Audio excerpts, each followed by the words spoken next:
Morning students. आज हम real numbers के एग्जांपल नंबर 2 से शुरू कर रहे हैं। पिछली वीडियो में हमने एग्जांपल फर्स्ट 1 सोल्व किया था और डिस्कस किया था यूक्लिड डिवीजन एल्गोरिथम। आज उसी प्रोसेस का यूज करते हुए हम आगे के एग्जांपल्स सोल्व करेंगे और एक्सरसाइज के क्वेश्चंस सोल्व करेंगे। बहुत ही आसान एक्सरसाइज है और एग्जामिनेशन पॉइंट ऑफ व्यू से भी इंपॉर्टेंट है, इसलिए हम इसे बहुत ही ध्यान से करेंगे। तो जैसे एग्जांपल नंबर 2 में कहता है कि show that every positive even integer, ये चीज ध्यान रखनी है। कहते हैं कि प्रत्येक positive even integer is of the form 2q, 2q की फॉर्म का होगा, and every positive odd integer is of the form of 2q plus 1 where q belongs to integer. ये मैंने बताया था ना आपको, z किसके लिए बिलोंग करता है? इंटीजर के लिए। तो q किससे बिलोंग कर रहा है बेटा? इंटीजर के लिए। तो यहां हम यूक्लिडियन डिवीजन एल्गोरिथम लगाएंगे और क्या करेंगे? यूक्लिडियन डिवीजन एल्गोरिथम के लिए क्या चाहिए? 2 नंबर चाहिए होते हैं, a और b। तो हम लेट करेंगे a b any, जो हमने कहा है पॉजिटिव इंटीजर का है ना, let a b any positive integer. और b हम क्या लेट करेंगे बेटा? यहां पे 2 लेट करेंगे। b हमेशा किसको लेट करना है? जिस भी फॉर्म में हमें बनाना है, जैसे 2q और 2q प्लस 1 फॉर्म में बनाना है। अगर हमें 3q और 3q प्लस 1 फॉर्म में बनाना होगा तो b को क्या लेट करेंगे? 3। अगर 4q और 4q प्लस 1 की फॉर्म बनानी है तो b को क्या लेट करेंगे? 4। जो भी हमें फॉर्म बनानी होगी b को हमें वही लेट कर लेंगे। तो अब using Euclid's division algorithm, Euclid division algorithm क्या कहती है? a equal to B Q plus R. b की जगह हमने क्या लिया? 2, क्योंकि b हमने क्या मान रखा है? 2। और कंडीशन क्या होती है बेटा? 0 less than equal to R less than 2। हमारा जो भी r होगा वो किससे छोटा होता है? b से छोटा होता है। और b हमारा क्या है? 2। तो r जो है वो 0 से इक्वल या बड़ा और 2 से हमेशा छोटा होगा। तो यहाँ से r की वैल्यू क्या क्या हो सकती है बेटा? अगर यहाँ से देखें तो r 0 हो सकता है और 1 हो सकता है, 2 नहीं हो सकता क्योंकि 2 से छोटा होगा। तो अब हम r की वैल्यू 0 और 1 इसके अंदर पुट करेंगे। For r equal to 0 a क्या बनेगा? 2q plus 0। और for r equal to 1 a क्या बनेगा? 2q plus 1। ओके, तो a यहां से क्या हो गया बेटा? 2q और a यहां से क्या हो गया? 2q plus 1। अब देखो, जो 2q a हमारा क्या था? पॉजिटिव इंटीजर था, और a की फॉर्म क्या आ गई? या तो 2q फॉर्म है या 2q प्लस 1 है। और 2q क्या होता है? q अगर कोई इंटीजर है उसको अगर हम 2 से मल्टीप्लाई करेंगे तो वो हमेशा क्या रहेगा? इवन नंबर रहेगा। और ये 2q इवन हुआ, इवन में अगर एक ऐड करते हैं तो क्या बन जाता है? ऑड।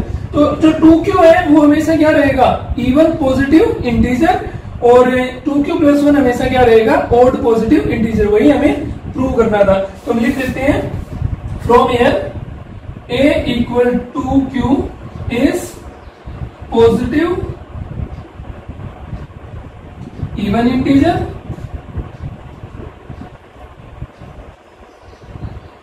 और a equal to 2q plus 1 is positive odd integer. यानी a हमारा इवन पॉजिटिव इंटीजर के रूप में लिखा जाएगा या a हमारा ऑड पॉजिटिव इंटीजर के रूप में लिखा जाएगा। नेक्स्ट एग्जांपल है बेटा हमारा, show that any positive odd integer is of the form 4q plus 1 और 4q plus 3 where q belongs to integer. यानी हमारा कोई भी पॉजिटिव ऑड इंटीजर होगा जो वो किस फॉर्म का होगा? 4q प्लस 1 का होगा या 4q प्लस 3 का होगा।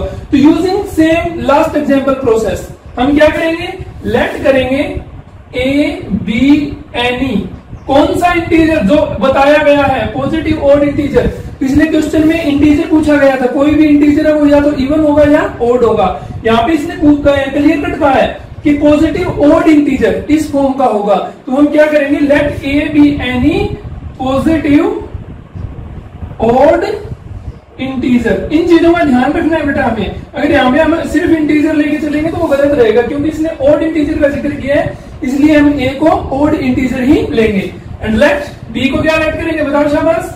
बी को क्या लेट करेंगे बेटा, बी को लेट करेंगे हम 4, क्योंकि हमें 4q+1 और 4q+3 की फॉर्म चाहिए। तो यूजिंग यूक्लिड डिवीजन एल्गोरिथम, एक इसके इक्वल होगा, बोलो बोलो शाबाश, 4q+r, जहां पे 0 less than equal to r less than 4 होगा, using definition of EDA. Now हमारा r क्या क्या हो सकता है बेटा, r 0 हो सकता है, 1 हो सकता है, 2 हो सकता है और 3 हो सकता है। अब r की सारी वैल्यूज हम इसमें सब्स्टिट्यूट करेंगे। तो फॉर r इक्वल टू 0 के लिए क्या बनेगा, r इक्वल टू 1 के लिए क्या बनेगा, r इक्वल टू 2 के लिए क्या बनेगा और r इक्वल टू 3 के लिए क्या बनेगा, क्या बनेगा देखो शाबाश, a इक्वल टू, जब हम 0 रखेंगे तो 4q+0, 1 के लिए 4q+1, 2 के लिए 4q+2 और 3 के लिए 4q+3। हमने r की जगह वैल्यू सब्स्टिट्यूट कर दी 0, 1, 2 एंड 3। तो a हमारा यहां से क्या बन गया 4q, ये 4q+1, 4q+2 और 4q+3। अब देखो यहाँ पे जो 4q है किस टाइप का नंबर है, ये क्या आप बता सकते हैं ये इवन है या ऑड है, ये किस टाइप का नंबर है बेटा, इवन है, क्योंकि हम 4q को क्या लिख सकते हैं 2 × 2q, और कोई भी इंटीजर जो 2 का मल्टीपल होता है वो क्या होता है, इवन इंटीजर होता है ना। इसी तरीके से अगर हम 4q+2 को देखें, ये क्या है, इवन है या ऑड है, अगर मैं देखूं 4q+2, 2 कॉमन आ रहे हैं इसमें से, तो क्या बन गया 2q+1, यानी 2 का मल्टीपल हो गया ये भी। तो ये दोनों नंबर क्या है, इवन इंटीजर है, और ये दोनों क्या बच गए फिर, क्योंकि ये इवन है उसमें 1 ऐड हुआ तो ऑड बनेगा, और ये 4q इवन है तो उसमें 3 ऐड होगा तो क्या बनेगा, ऑड बनेगा। It mean a can't be 4q and 4q+2, क्यों नहीं हो सकते बेटा, क्योंकि हमने a को पॉजिटिव ऑड इंटीजर लेके चले हैं और ये दोनों क्या है, इवन है, इसलिए a हमारा 4q और 4q+2 नहीं हो सकता। सो a इक्वल टू क्या हो सकता है 4q+1 एंड 4q+3, और a हमारा क्या था positive odd integer, it mean in दोनों की क्या है ऑड इंटीजर, तो positive odd integer can be written in form of 4q+1 and 4q+3। Next example है बेटा हमारे पास कि ए स्वीट सेलर हैज 420 काजू बर्फीज एंड 130 बादाम बर्फीज। बर्फी का सुन के मुंह में पानी है, अच्छी बात है। She wants to stack them in such a way that each stack has the same number and they take up the least area of the tray. What is the number of that can be placed in each stack for this purpose? Question समझना है हमें। ये कहता है कि हमारे पास 420 काजू की बर्फी और 130 बादाम की बर्फी है। ओके, वो जो दुकानदार है वो चाहता है कि उन्हें स्टैक में रखा जाए, स्टैक मतलब ढेरियां बनाई जाए, जैसे हम रखते हैं ना, जैसे मान लो ये एक ट्रे है, इस ट्रे में हमें ढेरियां बना बना के रखनी है, एक ढेरी ये होगी, एक ढेरी ये होगी, ऐसे ढेरियां बनानी है हमें कि स्टैक्स बनाने कि उनमें सेम नंबर ऑफ बर्फी आए and they take up the least area, और ये जो ढेरियां बने हमारी वो कम से कम एरिया कवर करे, लीस्ट एरिया कवर करे। What is the number of that can be placed in each stack for this purpose. तो प्रत्येक डेयरी में कितनी बर्फी रखी जाए कि वो लीस्ट एरिया कवर करे। जब भी इस टाइप का क्वेश्चन आए हम सिंपल सी बात है बेटा उनका एचसीएफ काउंट कर लेंगे। तो एचसीएफ के निकालने के लिए हमने पहले भी एग्जांपल्स किए, क्या यूज करेंगे, यूक्लिड डिवीजन एल्गोरिथम। और तो यहाँ पे हमारे पास क्या क्या दे रखे बेटा, नंबर ऑफ काजू बर्फीज कितनी 420, नंबर ऑफ बादाम बर्फी कितनी 130। तो हमें जो फाइंड आउट करना है वो क्या फाइंड आउट करना है, एचसीएफ ऑफ 420 एंड 130। इनका जो भी एचसीएफ होगा वो प्रत्येक डेयरी में नंबर ऑफ बर्फीज होगा। अभी इसका यूज करने के लिए हमें क्या निकालना है, यूक्लिड डिवीजन एल्गोरिथम का यूज करना है, जो हमने पहले भी किया है। तो करते हैं यूजिंग यूक्लिड डिवीजन एल्गोरिथम। उसके लिए क्या चाहिए, दो नंबर चाहिए। क्यू याद है ना definition, A equal to B Q plus R थी, जहां पे क्यू और आर चाहिए होते थे। तो क्यू और आर निकालने के लिए हम क्या करेंगे, 420 को 130 से डिवाइड करेंगे। करो शाबाश। 420 को 130 से डिवाइड किया, कितने पे डिवाइड हो गया, 3 पे। कितना आ गया, 390। रिमाइंडर कितना बचा, 30। यानी कि हम 420 को क्या लिख सकते हैं, 3 इंटू 130 प्लस में 30। अब एचसीएफ निकालने के लिए जब तक रिमाइंडर 0 नहीं बचता तब तक यूक्लिड डिवीजन एल्गोरिथम लगानी पड़ती है। इसलिए अगेन यूक्लिड डिवीजन एल्गोरिथम लगाएंगे। किसके ऊपर लगाएंगे, 130 और 30 के ऊपर। तो अप्लाई करो 130 को 30 से डिवाइड करो, 34 से 120, रिमाइंडर 10। यानी हम 130 को क्या लिख सकते हैं बेटा, 4 into 30 plus 10। Again remainder is not 0। जब तक रिमाइंडर 0 नहीं आता तब तक क्या करेंगे, डिवाइड करते जाएंगे। अब किसको डिवाइड करेंगे, 30 को, किससे, 10 से। तो डिवाइड 30 बाई 10, 10 3 जा 30, रिमाइंडर 0। यानी कि 30 equal to 3 into 10 plus 0, remainder 0 आ गया। जब रिमाइंडर 0 आ जाए तो हमारा एचसीएफ क्या होता है, लास्ट स्टेप में जो बी होगा, लास्ट स्टेप में बी के हमारा 10, it mean HCF of 420 and 130 कितना हो गया, 10। It mean number of barfis in one stack क्या आ गई, number of barfis in one stack किसके इक्वल आ गई बेटा, 10 के इक्वल आ गई। अभी हम स्टार्ट करने जा रहे हैं बेटा एक्सरसाइज 1.1, जिसका फर्स्ट क्वेश्चन है हमारे पास कि use Euclid's division algorithm to find the HCF. HCF ज्ञात करने के लिए हमें ईडीए यानी यूक्लिड डिवीजन एल्गोरिथम यूज करनी है। और एचसीएफ किसका निकालना है, 135 एंड 225, 196 एंड 38,220 और 867 एंड 255। फर्स्ट पार्ट हम सोल्व कर रहे हैं 135 एंड 225। सबसे पहले तो एचसीएफ निकालने के लिए हम क्या यूज करते हैं बेटा, यूक्लिड डिवीजन एल्गोरिथम। जब तक हमारा रिमाइंडर 0 नहीं आता तब तक हम उसमें यूक्लिड डिवीजन लगाते रहते हैं। तो सबसे पहले 225 और 135 का एचसीएफ निकालना है। तो हम क्या करेंगे, 225 को 135 से डिवाइड करेंगे, टेबल जाएगी 1 पे, रिमाइंडर कितना बच गया, 90।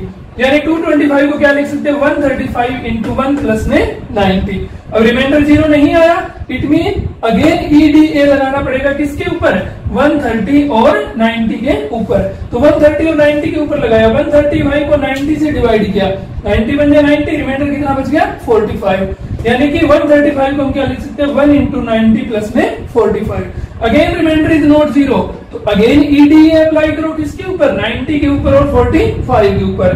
तो 90 को डिवाइड कर दिया 45 से, 45 टू जा 90, रिमाइंडर 0। तो 90 किसके इक्वल हो गया, 45 इंटू 2 प्लस रिमाइंडर 0। तो एचसीएफ क्या होता है जब रिमाइंडर 0 होता है, लास्ट स्टेप में जो बी होगा हमारा, यानी लास्ट स्टेप में हम जिससे डिवाइड करेंगे, लास्ट स्टेप में किससे डिवाइड कर रहे हैं, 45 से। इट मीन हमारा रिमाइंडर क्या आ गया, सॉरी एचसीएफ क्या आ गया हमारा, 45 आ गया। नेक्स्ट पार्ट है 196 एंड 38,220। इसका एचसीएफ ज्ञात करना है। एचसीएफ निकालने के लिए हम क्या करेंगे, 38,220 को 196 से डिवाइड करेंगे। डिवाइड करना आप सभी को आता है, ये मैंने डिवाइड करके दिखाया भी। 1 पे टेबल गई, रिमाइंडर 186 बचा, 2 नीचे लाए, 9 पे डिवाइड किया, 1764 बचा, रिमाइंडर 98, 0 लाए, 5 पे डिवाइड किया, रिमाइंडर कितना बच गया, 0। यानी 38,220 को 196 से डिवाइड करने पे रिमाइंडर कितना बच गया, 0। और रिमाइंडर 0 आता है तो हमारा क्या आ जाता है, एचसीएफ। और एचसीएफ क्या होता है, जो लास्ट स्टेप में बी होता है। अब लास्ट स्टेप में हमारा बी क्या है, 196, जिससे हम डिवाइड कर रहे हैं। तो डिवाइड 196 से किया, इसका मतलब एचसीएफ भी हमारा क्या आ गया, 196। यूजिंग सेम प्रोसेस आप थर्ड पार्ट अपने आप सोल्व करोगे। और जैसे पार्ट सोल्व हो जाए कमेंट बॉक्स में रिप्लाई जरूर करें। एक्सरसाइज का नेक्स्ट क्वेश्चन है बेटा हमारे पास कि show that any positive odd integer, इन चीजों पे ध्यान रखना है हमें, any positive odd integer is of the form of 6q plus 1, 6q plus 3 and 6q plus 5 where q belongs to integer. तो इस टाइप के क्वेश्चन हमने पहले एग्जांपल्स में सोल्व किए। हम क्या मानेंगे, a को कोई भी पॉजिटिव ओड इंटीजर मान के चलेंगे, जो भी हमें दिया होगा उसको मान के चलेंगे। और b को क्या मानेंगे, जो हमें गिवन है 6q गिवन है, तो b को क्या मानेंगे, 6 मानेंगे। तो a b यानी पॉजिटिव ओड इंटीजर, b को हमने क्या माना, 6। Euclid division algorithm using EDA, Euclid division algorithm का यूज करते हुए ए किसके इक्वल होगा बेटा 6q प्लस आर, जहां पे 0 less than equal to R less than 6। तो आर की वैल्यू क्या क्या हो सकती है 0 1 2 3 4 5, सारी की सारी वैल्यूज हम ए में सब्स्टिट्यूट करेंगे। तो ए आर इक्वल टू 0 के लिए क्या बनेगा 6q प्लस 0, मतलब ए इक्वल टू क्या बन गया हमारा 6q। 1 के लिए क्या बना 6q प्लस 1, 2 के लिए 6q प्लस 2, 3 के लिए 6q प्लस 3, 4 के लिए 6q प्लस 4, 5 के लिए 6q प्लस 5। अब इन सभी वैल्यूज में 6q है वो किस फॉर्म में हम लिख सकते हैं 2 इंटू 3q लिख सकते हैं, मतलब इवन नंबर है। सेम 6q प्लस 2 को हम क्या लिख सकते हैं, अगर मैं 2 कॉमन लूं तो 3q प्लस 1 लिखूं, again even number. Same 6q plus 4, अगर मैं इसमें से 2 कॉमन लूं 3q प्लस 2, तो ये तीनों के तीनों नंबर क्या आ गए बेटा इवन आ गए। ए को हमने क्या माना है पॉजिटिव ओड इंटीजर माना है, इसका मतलब ए इवन तो नहीं हो सकता, नहीं हो सकता तो हमने लिख दिया a can not be 6q plus 2 and 6q plus 4। इसके लिए रीजन लिख सकते हो तुम, since a is positive odd integer.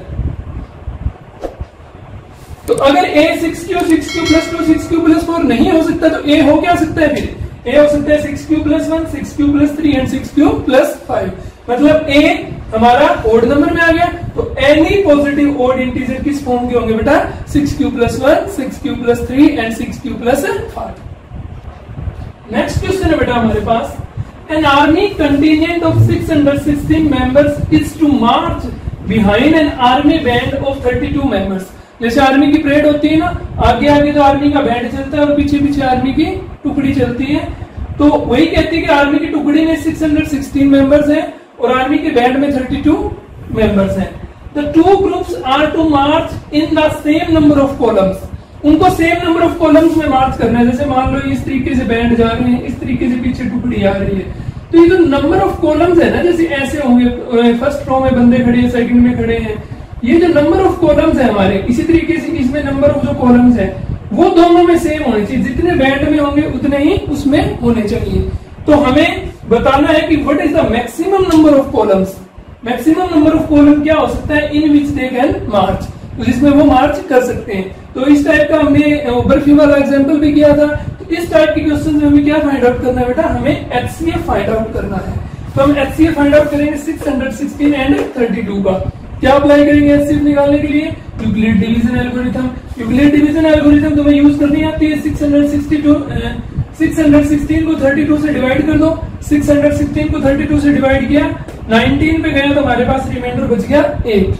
तो हम 616 को क्या लिख सकते हैं 32 into 90 plus 8, remainder is not 0। जब तक रिमाइंडर 0 नहीं आए तब तक यूक्लिड डिवीजन एल्गोरिथम लगाते रहना है। नेक्स्ट यूक्लिड डिवीजन एल्गोरिथम किसके ऊपर लगेगी, जो पहले b था यानी 32 और 8 के ऊपर। 32 को 8 से डिवाइड किया, 8 4 जा 32, 0 आ गया, तो 32 इक्वल टू 8 प्लस 4 इंटू 0, तो 0 आ गया। इसकी मतलब हमें HCF मिल गया। और HCF क्या होता है, लास्ट स्टेप का जो b होता है, लास्ट स्टेप में b हमारा क्या है 8 है, इसका मतलब HCF क्या हो गया 616 और 32 का 8। इट मीन जो नंबर ऑफ मैक्सिमम कॉलम्स आएंगे वो क्या आएंगे हमारे पास 8 आएंगे। एक्सरसाइज का नेक्स्ट क्वेश्चन है, बहुत इंपॉर्टेंट क्वेश्चन है बेटा, और क्वेश्चन वही है, सेम प्रोसेस है, एग्जाम में कई बार आता है, इसलिए इसको बहुत ध्यान से करना है। क्वेश्चन क्या है कि use Euclid division lemma to show that square, इस बार क्या पूछा, square of any positive integer is either of the form 3m और 3m प्लस 1। हमें बताना है कि कोई भी पॉजिटिव इंटीजर होगा उसका जो स्क्वायर होगा उस स्क्वायर किस फॉर्म का होगा, या तो 3m का होगा या फिर 3m प्लस 1 का होगा। तो यूजिंग सेम प्रोसेस जो पहले एग्जाम्पल्स में सोल्व करते आए हैं, इससे पहले एक्सरसाइज का भी क्वेश्चन सोल्व किया है। हम a को क्या मानेंगे, कोई भी पॉजिटिव इंटीजर मानेंगे, b को हम क्या मानेंगे 3m या 3m प्लस 1 का है ना, तो हम क्या मानेंगे 3 मान लेंगे। यूक्लिड डिवीजन लेमा इसके ऊपर अप्लाई करेंगे, a किसके इक्वल हो जाएगा 3q प्लस r, जहां पे r किसके इक्वल होगा 0 से और 3 के बीच में होगा। तो r की वैल्यूज क्या क्या हो सकती है, 0 हो सकता है, 1 हो सकता है एंड 2 हो सकता है। अब ये तीनों वैल्यूज हम इसके अंदर सब्स्टिट्यूट करेंगे, r equal to 0, r equal to 1, r equal to 2। जब r इक्वल टू 0 सब्स्टिट्यूट करेंगे तो a क्या बनेगा 3q बनेगा, 1 के लिए 3q प्लस 1 बनेगा और 2 के लिए 3q प्लस 2 बनेगा। अब हमें क्या पूछा गया, स्क्वायर पूछा गया है। क्या पूछा बेटा, स्क्वायर। तो हम क्या करेंगे, इन सभी का स्क्वायर कर देंगे, स्क्वायरिंग बोथ साइड इन और दोनों साइड स्क्वायर करेंगे तो a का स्क्वायर a स्क्वायर हो गया, 3q का स्क्वायर कर दिया, a स्क्वायर हो गया 3q प्लस 1 का स्क्वायर कर दिया, a स्क्वायर हो गया 3q प्लस 2 का स्क्वायर कर दिया। यहाँ पे a स्क्वायर दोनों का स्क्वायर करेंगे, 3 का स्क्वायर 9, q का स्क्वायर q स्क्वायर। यहाँ पे a स्क्वायर अब 3q प्लस 1 का स्क्वायर, हमारे पास फॉर्मूला होता है ना क्लास 9th 8th में हमने पढ़ा है, a प्लस b का square is equal to a square plus b square plus 2ab, पता है ना। इस फॉर्मूले का मैंने यहाँ भी यूज कर दिया, जहाँ पे a को क्या माना गया 3q माना और b को हमने क्या माना 1 माना। तो a की जगह 3q पुट करेंगे तो 3q का स्क्वायर 9q स्क्वायर, 1 पुट करेंगे तो 1 का स्क्वायर 1 प्लस में 2ab मतलब 2 इंटू 3q प्लस 1 6q हो जाएगा। Using same formula in 3q plus 2 क्या बनेगा 9q square plus 4 plus 12q। यहाँ पे a स्क्वायर, क्या 9 को मैं 3 इंटू 3 में लिख सकता हूँ, बिल्कुल लिख सकता हूँ। तो 3 मैंने अलग कर दिया, ये 3q स्क्वायर लिख दिया। यहाँ पे मैंने 9q स्क्वायर के साथ 6q ले लिया और प्लस को 1 अलग कर लिया, क्यों, क्योंकि मुझे फॉर्म बनानी है 3m और 3m प्लस 1 की, तो प्लस 1 मैंने अलग निकाल लिया। इसी तरीके से इसमें मैंने 9q स्क्वायर 12q और 4 को भी मैंने तोड़ लिया किसमें 3 प्लस 1 में, रीजन वही, मुझे 3m प्लस 1 चाहिए इसलिए मैंने 1 अलग कर दिया, तो 4 को 3 प्लस 1 करके लिख दिया। यहाँ पे a square equal to 3 into 3q square आ गया, a स्क्वायर इन दोनों में से 3 कॉमन आ रहा है, 3 कॉमन लिया, क्या बच गया 3q स्क्वायर प्लस में 2q और प्लस में 1 अलग से पढ़ाइए। इन तीनों से 3 कॉमन आ रहा है तो 3 कॉमन लिया, 3q स्क्वायर प्लस में 4q प्लस में 1 और प्लस में 1 अलग से रह गया। अब यहाँ पे अगर मैं इस 3q स्क्वायर, क्योंकि इंटीजर है, q एक इंटीजर है इसमें दिया हुआ है, तो q अगर इंटीजर है तो 3q स्क्वायर भी क्या होगा इंटीजर होगा, मैं उसको एक m लिख लेता हूँ। इसी तरीके से ये 3q स्क्वायर प्लस 2q भी एक इंटीजर ही होगा, इसलिए इसको भी मैं क्या लिख लेता हूँ एक m लिख लेता हूँ, ये 3m प्लस 1 बनेगा, ये भी एक इंटीजर ही है इसलिए इसको भी मैं क्या लिख लेता हूँ m लिख लेता हूँ, ये भी क्या बनेगा 3m प्लस 1। इट मीन देखो स्क्वायर नंबर है या तो वो 3m बना है या फिर 3m प्लस 1 बना है, तो हम कह सकते हैं कि square of every positive integer is either 3m और 3m प्लस 1।